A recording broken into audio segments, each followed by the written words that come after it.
Om Sadashiv समारंभम Shankaracharya मत्स्येन्द्राचार्य पूज्यतां Vande गुरुपरम्परां. We can start.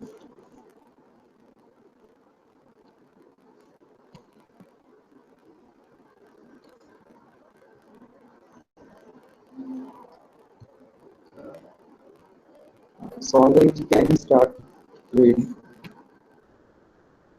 from knowledge of heaven?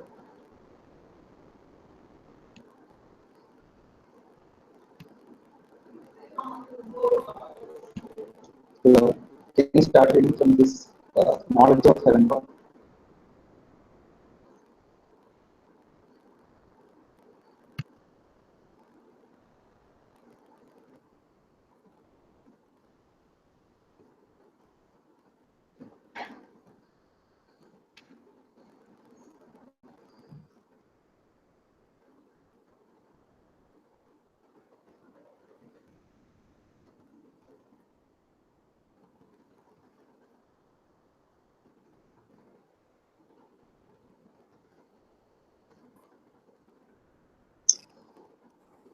Hariom, I'm starting reading. I don't know, I was not quite hearing you well. Please start. Okay, now it's better, sorry. So I'm starting, okay. Knowledge of heaven. The pleasurable rewards of punya are often reserved for heaven. The rituals and other kinds of action that will take one to heaven are set out in the first section of the Veda. Heaven is viewed as something of a temporary holiday home. It is a place that one enters and leaves later. Thus heavenly life is not eternal. It has a beginning. What begins is not eternal. Anything you can enter, you can also leave. What is eternal is always present. The Karma Kanda section of the Veda tells how to reach heaven. There are many ways, some of which seem contradictory. You can gain heaven by charitable actions, by dying in battle, by winning in battle, by certain rituals, by prayers, by good actions, and so forth. There are always many ways to accomplish that which is gained by action. Thus, there are many ways to reach heaven. Those ways are pointed out in the first section of the Veda. Why does one want to go to heaven? Because it promises what one misses here on earth. It is said that in heaven one will have an adult but youthful body. All the objects of pleasure will be freely available. In heaven one suffers no denial of pleasure for want of the object or want of an adequate instrument for its enjoyment. This pleasurable condition remains constant so long as one is in heaven. One does not age, nor do one's circumstances change from the pleasant to the unpleasant. This is the picture of heaven that the Veda gives. One has no data to prove or disprove this account of heaven. Therefore, one conviction that this account is either true or untrue must rest on belief or disbelief alone. The Veda also tell us that heaven is not a place where one performs actions, karma, that accrue good or bad subtle results. One is not the performer of action in heaven, only an enjoyer. Heaven then is a holiday experience, like a trip to Hawaii. One goes there just to spend money and enjoy oneself for a while. On a vacation trip, one does not earn, one only spends. It is only in a place like Earth, where one has a human body, that one both sows and reaps, enjoys the results of past actions, and creates more subtle results to be experienced at a later time. Such an Earth-like place is called a karma bhumi, a place for performing action. So in heaven, one only enjoys spending the previously earned capital, punya. In heaven, one acquires no new capital. When all one's punya has been exhausted, one then leaves heaven. The Bhagavad Gita says, Titam bhuktva svagalukam vishalam chini punya matyalukam vishanti. Evam trayidaman anubrapanaha kata gatam kama kama labanti. Having enjoyed this spacious world of heaven, punya exhausted, they enter the world of mortals, thus carrying out the mandate of the three Vedas. Desiring objects of desire, they gain going and coming. Having enjoyed the heavenly abode, when the punya capital is spent, one comes back to the earth. So one of the subjects that the Karma Kanda section of the Veda deals with is how to achieve heaven. But it should be well understood that achieving heaven, even if one believes it to be available, is but a pleasurable respite. It is non-eternal. It does not give freedom from limitedness. In heaven, there are many inhabitants. Some have earned better bodies than others. Some are entitled to sweeter pleasures. There are degrees of enjoyment. And finally, the period of enjoyment always comes to an end. Heaven, then, is not liberation. Heaven is achieved through actions karma. There is no liberation through karma. Please continue the section. The knowledge of rituals, in addition to the gain of heaven, the Karma Kanda contains an account of many other ends which can be gained through various religious actions. Certain rituals are performed to produce desired results. There are two categories of rituals for the purpose of obtaining results. First, those that will produce results right away, and second, others that will produce results later. Both types of rituals are called karma. Those which produce results now and those who produce results later. Because there are rituals prescribed which will produce results immediately, here in this life itself, there's a way to test whether or not those Vedic karma work. Perform the ritual and see what happens. The ritual of the Veda do seem to work. There are, for example, rituals for producing rain. You can have such a ritual performed and see whether or not it rains. A few years ago, an American professor carried out his test. He was a professor of Eastern Studies in an American university, and he wanted to subject the Vedic karma he had studied to a real test. He went to Kerala, where he collected a group of scholars and asked them to perform such a ritual. He paid a substantial sum of money, which was required for the ritual. It was the time of the year when no rain could be expected, and no clouds or any evidence of any kind indicated that it might rain. The ritual was performed on a dry, bright, cloudless day. Just as the last ceremony necessary to complete the ritual was performed, the sky became clouded. The rain fell, the ritual clouded, and the rain came in great abundance. So much rain fell that the ritual could not actually be completed. So it would seem that the rituals really work. If the rituals performed for immediate results work when if the ritual performed for immediate results work when tested, then we can assume that those aimed at results in the future or in worlds hereafter may work as well. I'll just continue. How to knowledge is not. I cannot hear you proper. I'm sorry. I log off for a moment and I sign in again. Sorry. Sorry, I will continue. Can you?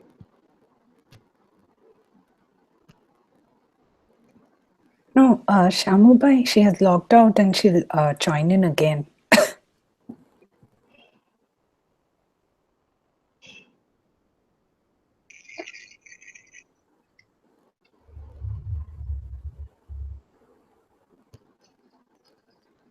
How to knowledge is not an end itself. So the first section of Veda contains knowledge of how to do a variety of actions which can produce given results now or later. This scriptural how to knowledge is a knowledge not found elsewhere. The knowledge itself does not produce the result, but tells how to do the actions that will produce the results. The mere knowledge of action is not an end in itself. Anything to be achieved in time depends upon effort.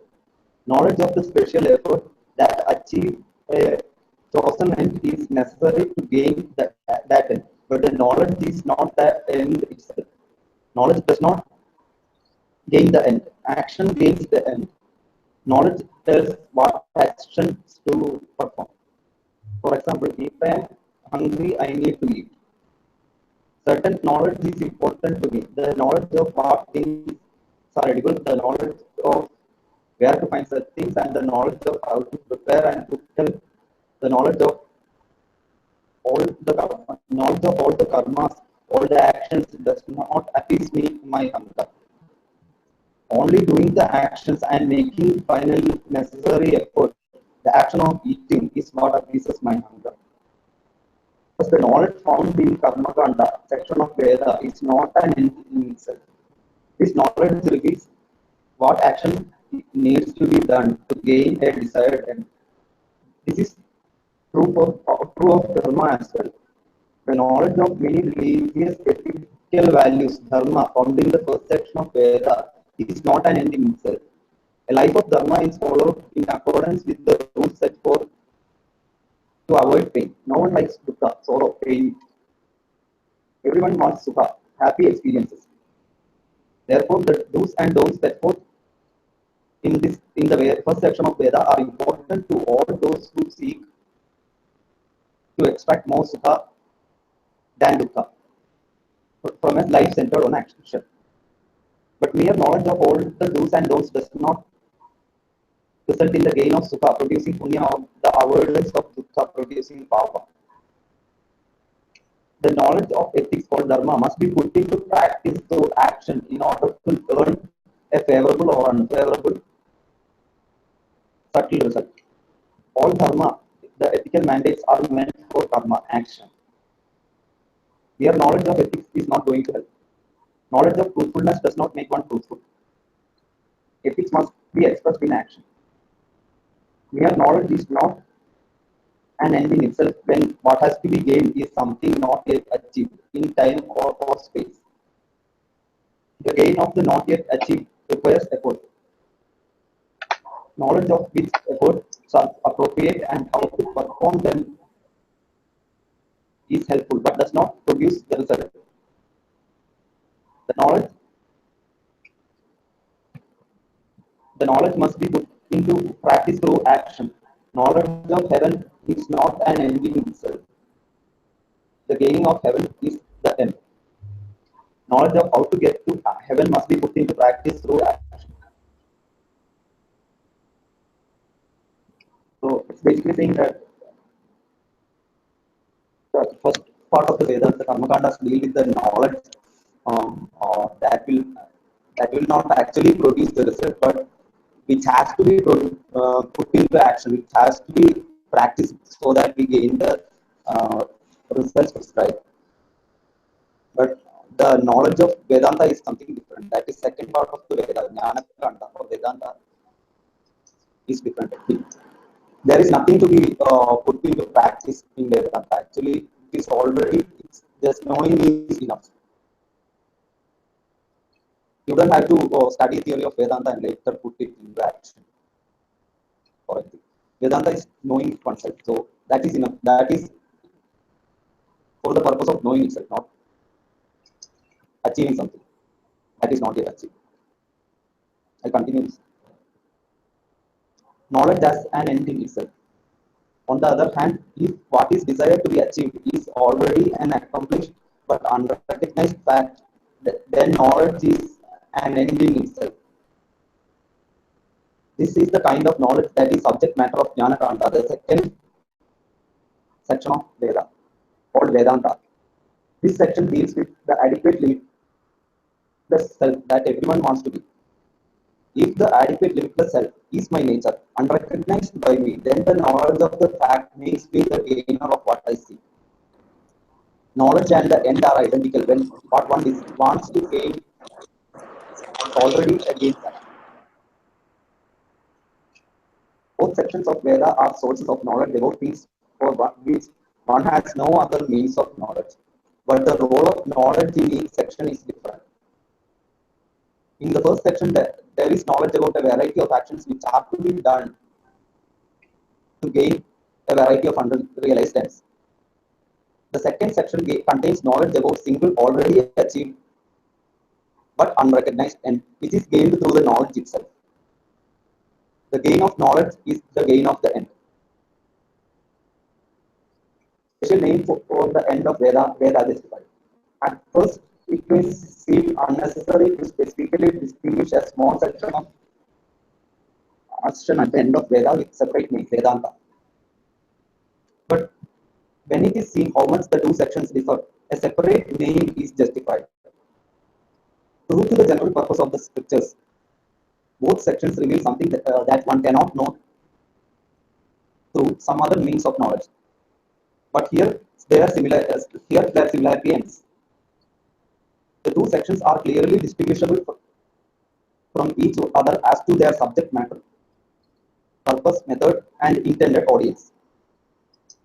The first section deals with knowledge means meant to be put into practice, acted upon to fulfill its purpose. It is knowledge of certain kinds of action. Actions and results are always many, ever changing, limited in nature. None is constant, none is without limitation. The audience of the first section are those who are seeking security and happiness through action. They seek to the gain of security and pleasures in life or the next, in this life or the next, to escape all insufficiency to find completeness. They have not yet realized that no amount of gain solves the problem of feeling incomplete. The second section Vedanta deals with the knowledge that does not have to be put into practice. It is the end itself. This is the knowledge of the complete adequate being, the Vastu, that which is real, unchanging, without limitation. Clear? There is any doubt, or else we can just move on.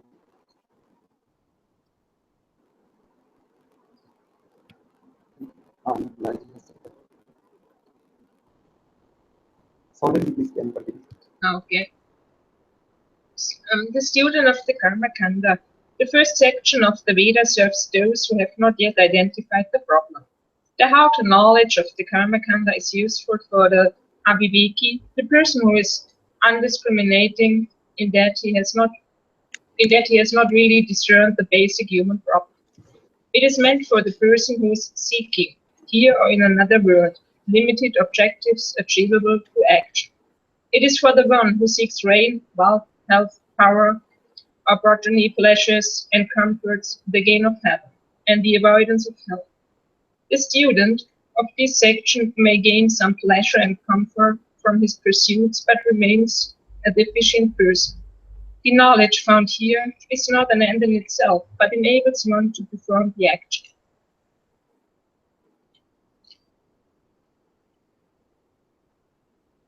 That gains the end. The end gained is always a limited result. The student of Vedanta. Vedanta is, the student of Vedanta. Vedanta, the second section of the Veda, serves those who have discovered the problem. This section is for the Viveki, the person with discrimination who understands the basic human problem and who knows that Dharma, Artha, and Karma, ethics, security, and pleasures cannot solve that problem. From the analysis of his own experiences, the Viveki has discerned the fundamental problem. Most of the time, I seem to be a limited, inadequate being, but what I long to be is the limitless, complete being that occasionally I seem to be. The Viveki understands that the limitlessness which he seeks can only be gained through knowledge, not by any kind of action. He has seen that behind all his striving to gain unaccomplished goals, for which how to knowledge plus action are the means, there is a basic goal which cannot be gained through action: completeness. Completeness by its very nature cannot be a goal which is apraptasya prapti, not yet achieved. A limited goal achievable by limited actions. Completeness can only be a goal which is praptasya prapti, already achieved, but not recognized. A goal for the gain of which knowledge alone is all that is required. The kind of person drawn to the study of Vedanta is one who, having discovered that actions being Limited cannot produce what he wants, has gained a certain dispassion towards action and results. Naturally, then, a viveki is also in some measure dispassionate toward worldly pursuits. A vairagi, he is the informed seeker who has come to appreciate that dharma and karma are not the means for freedom from limitation. It is not enough simply to live a clean ethical life. Actions, no matter how ethical, cannot produce liberation. Moksha is not gained through dharma. Pleasant but limited experience can be gained through dharma. A state of mind that is quiet and open to knowledge can also be gained through dharma. But liberation comes only through knowledge, not through any kind of action. It is this knowledge, the knowledge of one's own nature, that the student of Vedanta is seeking. And it is this knowledge, the knowledge that is both the means and the end, the knowledge that solves the fundamental human problem, that found as it is at the end of the Veda, is known as Vedanta. The student of Vedanta seeks knowledge which will reveal to him his own true nature, reveal whether he is by nature limited or whether he is limitlessness. For this he needs a special source of knowledge. The knowledge here is the end in itself. It is knowledge like the teaching of the old man in the story of the 10th man. When the old man told the grieving leader, "You are the 10th man," the leader did not have to do anything to obtain the 10th man.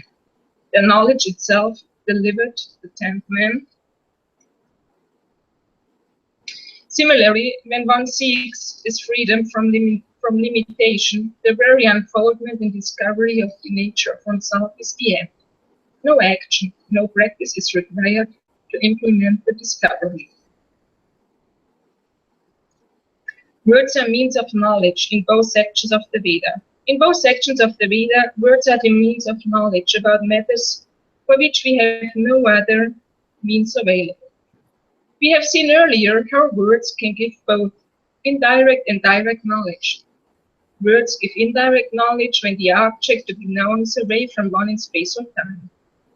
When the words in the first section of the Veda are giving knowledge about something like punya and papa, or heaven and hell, the knowledge is indirect. The objects of such knowledge are not available for immediate appreciation. Verbal knowledge about things not immediately available for appreciation about things separated from one in time or space is indirect knowledge. Words give indirect knowledge when the object of knowledge is immediately available for appreciation. The object of knowledge of the second section of the Veda of Vedanta is oneself. What kind of knowledge, direct or indirect, can words give to one about oneself? I'll start. The words of Vedanta give direct knowledge of oneself. What kind of knowledge can be gained from words about that I, who is the seeker, the struggler, the seer, hearer, smeller, taster, toucher, walker, worker, that I who is confused about its own nature. Words can give direct knowledge. I am always here, immediately available. I am never away from myself. I am not remote in the sense that heaven is remote. I am very much here experiencing myself. I experience myself as a sad person, an incomplete person. Occasionally, I experience myself as happy, full person. I am always immediately available to myself. In fact, I am the only thing which is directly experienced all the time.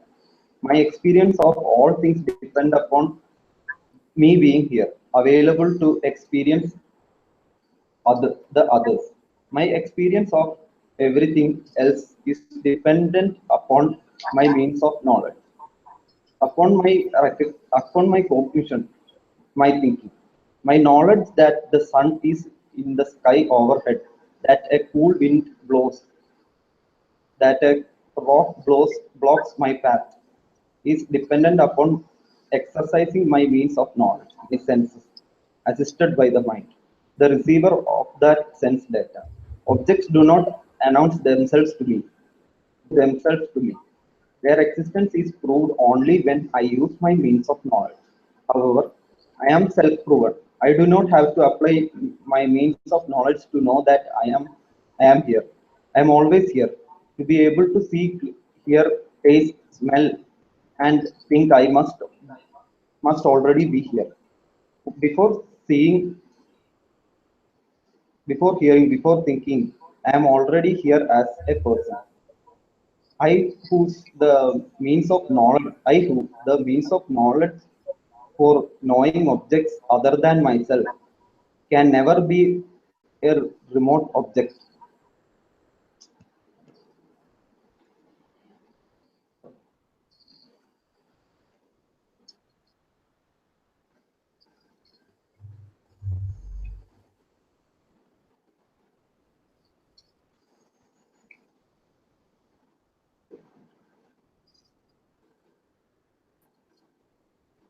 It is not possible for me to be an object of indirect knowledge. I can never gain indirect knowledge of something that is now being experienced by me. If the knowledge I gain of myself is valid, it will be direct knowledge, which my experience immediately corroborates. The only knowledge which I can gain about myself through words will be direct knowledge. The knowledge that words can give me about myself will either be the direct knowledge that I am complete person or the direct knowledge that I am incomplete being. There can never be an indirect knowledge about oneself. It is very important to understand this clearly. For only when this is understood is on is one truly ready for the teaching of Vedanta. From the teaching of Vedanta, the teaching of knowledge of myself, I shall gain either direct, immediate knowledge that I am complete, full person lacking nothing, or I shall gain the direct, immediate knowledge that I am an incomplete, deficient person. Words will give me either direct knowledge about myself or no knowledge at all. Okay, so the first section of Veda, that is Karmakanda, gives indirect knowledge, and the second section is giving direct knowledge because it is talking about myself, our own self. So there is no need to later know it from another source or later validate it through any other means of knowledge. Actually whatever knowledge Veda gives, whether it is in the first part or second part, we cannot verify it through another means of knowledge like senses. We cannot see and check if there are if the heaven is there or not. We have to wait and we have to do the karmas as said in Vedas and wait till we actually reach heaven to know. So that is indirect knowledge. But when in case of Vedanta, it is telling us about ourselves. So we need not go anywhere or wait. We are what we are being taught about. We already are. So that is direct knowledge. Whether I am an incomplete person or whether Vedanta says I am an incomplete person or whether it says I am a complete person, I definitely am there. I just want to know whether I am complete or incomplete. So direct knowledge of whether I am complete or incomplete is given through Vedanta. Handling words of Vedanta. Like any instrument of knowledge, words must be handled appropriately under the right conditions so that they give valid knowledge of the object. For eyes to work, there must be enough light. For some eyes, corrective lenses are required. For ears to discriminate a given sound, there must be right volume, the right distance, and right notes. For the nose to work, there must be no blockage from a cold. For the words of Vedanta to work as an instrument of knowledge, they must be properly heard from a teacher who, knowing the methodology, can make the words deliver the knowledge of oneself. Words unfolded in a particular context used in accordance with particular methodology are the means of knowing oneself. As means of knowledge, the words of Vedanta are very special kind of job to do, have a very special kind of job to do. The vision of Vedanta is that one is complete, full being, lacking nothing, that one's nature is limitless self, limitlessness itself. This vision must be imparted as direct knowledge, the self being immediately available for knowing through words. But words themselves are limited in nature. Moreover, from person to person, the significance of words varies. The teacher thus has the task of revealing something limitless by limited means, words, and to choose and handle these words so that he is able to communicate exactly what he wants to communicate. The words he uses must be known to the student, and he must be aware of defining unknown words with more unknown words. When the meaning of immortal is unknown, it does not help to define it as eternal. Another word whose meaning is equally unclear. So, teacher avoids fuzzy words like eternal, supreme, spiritual, the meanings of which are really unknown to the student. The teacher of Vedanta uses ordinary known words, but he creates a context which enables the words, limited though they be, to make the student see his limitlessness. It is this imperative of creating a context which makes the teacher so important. The teacher must know the methodology which enables him to create the context in which the words can show one's limitlessness. In such a context, a student with a mind which is prepared and open to words of the teaching comes to see the nature of himself. So basically, it is again stressing the importance of the teaching as well as the importance of us knowing that it is direct knowledge. Also, that a Srotriya Brahmanishta, two qualifications we have learned for a guru. So that is also necessary. The teacher must be established in the knowledge, this knowledge, and also have the proper. Also, should be from the tradition. Should be a traditional teacher um, who knows this methodology of imparting this self knowledge. So, solving mechanical concepts. The mind must be attentive. All means of knowledge have one condition in common, which must be met so that they may work. That common condition is the possession of the full attention of the mind. The mind must support the operative means of knowledge. It must be alert so that the eyes can see, the ears can hear, the nose can smell, the tongue can taste, and the hand can feel. The food may be upon the tongue, but if the mind is riveted elsewhere, it will not register any taste. The same is true for the other sense organs. The sound may be loud, but the ears do not hear, if the mind is absorbed in something else. The eyes may be wide open, but nothing will be seen if the mind is busy daydreaming. The sense organs can operate properly only when they are supported by a mind which is not otherwise occupied or distracted by reactions, emotions, fears, and prejudices which can interfere with clear perception. Knowledge is the appreciation of what is. Therefore, a valid perception must be just as the object is. The mind must not be a vitiating factor in perception. It must be fresh, open, attentive, available for the perception of just what is. Similarly, for the words of Vedanta, to act as a means of knowledge, the mind should be fresh, non-interfering and non-vitiating. A simple, clean mind is required for the words to have their proper result. For both the operation of a sense organ and the exposure to words, the mind must surrender to the means of knowledge if it is to perform its function.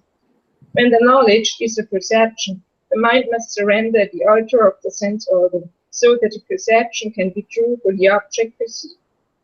The same holds good when the means of knowledge is the spoken word coming from a teacher.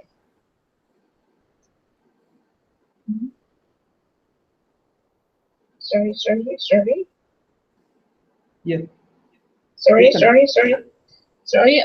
Coming from, I was lost in my PDF. Sorry. Okay, thanks. The mind must be behind the ears to hear the sounds that are the words, and also behind the words to see their meaning. This is what is meant by surrender to the words of the teaching. The words of Vedanta are themselves the means of knowledge. not an aid to some other means, just as the eyes are not an aid to seeing, but are the means by which one sees. So too the words of Vedanta are not an aid to knowing oneself, but are the very means by which one knows oneself. Vedanta is not an aid which makes it easier to understand the nature of oneself or some other means. Vedanta is the means. The words of Vedanta are the instrument for knowing oneself, just as the eye is the instrument for seeing. Thus, as the mind must surrender to the eye for vision to take place, so must the mind surrender to the words of Vedanta for knowledge of oneself. And surrendering to the words of Vedanta simply means having an attentive mind which can clearly hear the words that are spoken and grasp their meaning. The proof of Vedanta. How can it be proved that the words of Vedanta indeed give direct knowledge of oneself? Listen first to the story of the man who was burned blind. A certain man was burned totally blind. He was unable to see from a color or distinguish light from darkness. The condition of his sight did not change as he grew to manhood. He became an adult whose world was limited to that which could be objectified by his four good sense organs. However, there came a day when his doctor advised him that there was now a surgical procedure which could perhaps enable him to see. Sponsored by a local charitable club, the blind man flew off to a large metropolitan hospital where a specialist performed the operation. For several days afterwards, he was bandaged and blindfolded to allow the healing to take place. Finally, the day came when the doctor very carefully removed the bandages and then said, "Please open your eyes." The patient, keeping his eyes tightly shut, replied, "Please, guarantee me that I will be able to see. Only then I will open my eyes. I assure you, you will see. The operation was a success. Please open your eyes." No, no, after all these years, I do not want to be disappointed. I do not want the shock of that. Prove to me first that I will see. Then alone shall I open my eyes. Otherwise, I do not want to take a chance on such a disappointing experience. What can the doctor do? Nothing. There is nothing he can say or do to prove that the formerly blind eyes are not cured. The proof lies only in the opening of the eyes. The eyes must be opened to find out if they see. That alone is the proof. There is none other. The eyes alone are the means of knowledge of sight. Any means of knowledge is self-proving. It is not something that is proven by another means of knowledge. It is said that the words of Vedanta are a means of knowledge for knowing oneself. Then the only proof of this statement is to test those words and see whether they work. When it is said that the words of Vedanta reveal the nature of yourself, and that in the vision of Vedanta you are not the inadequate self you think yourself to be, you are the self that is free from all limitations. You must necessarily give yourself an exposure to the teaching, for that is the only proof. You must see for yourself whether they work or not. By creating a context, the teacher removes the inherent limitations of words to make you see the limitlessness that you are. The open, attentive mind begins to see the meaning of the words, grasp their magical message, as they reveal oneself to be the complete, full being, lacking nothing, limitlessness itself.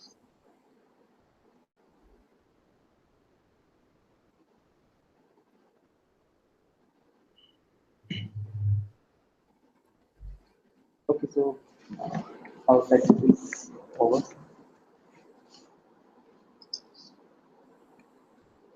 The thing is now clear that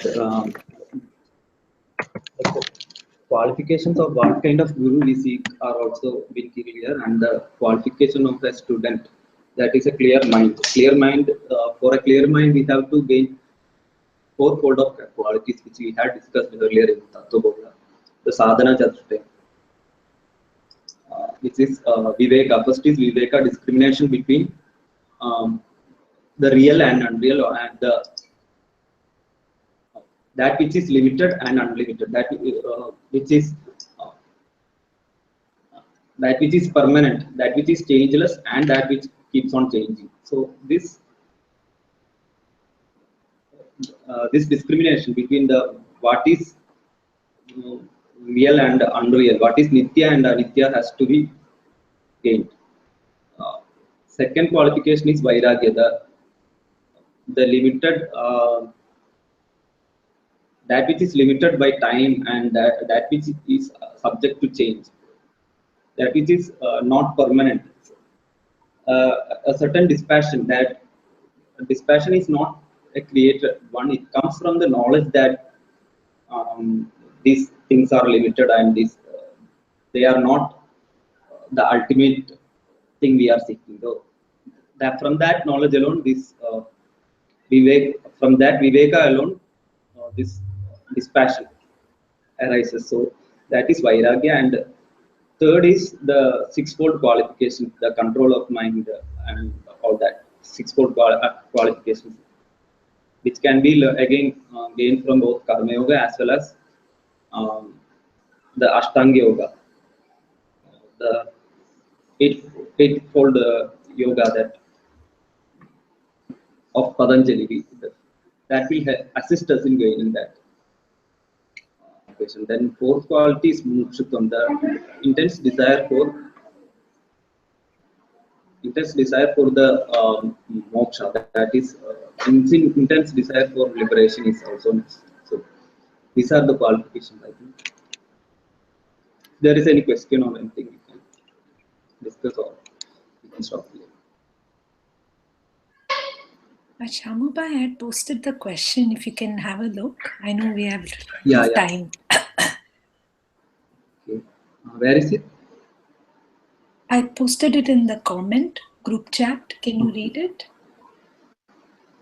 No.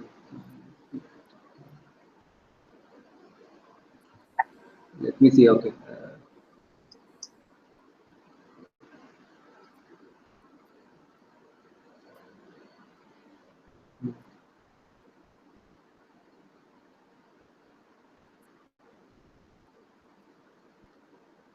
Basically, on that knowledge of rituals, where we read that rituals can be done, one, to produce results immediately, and second was to produce results at a later stage, whether it can be also done for a person.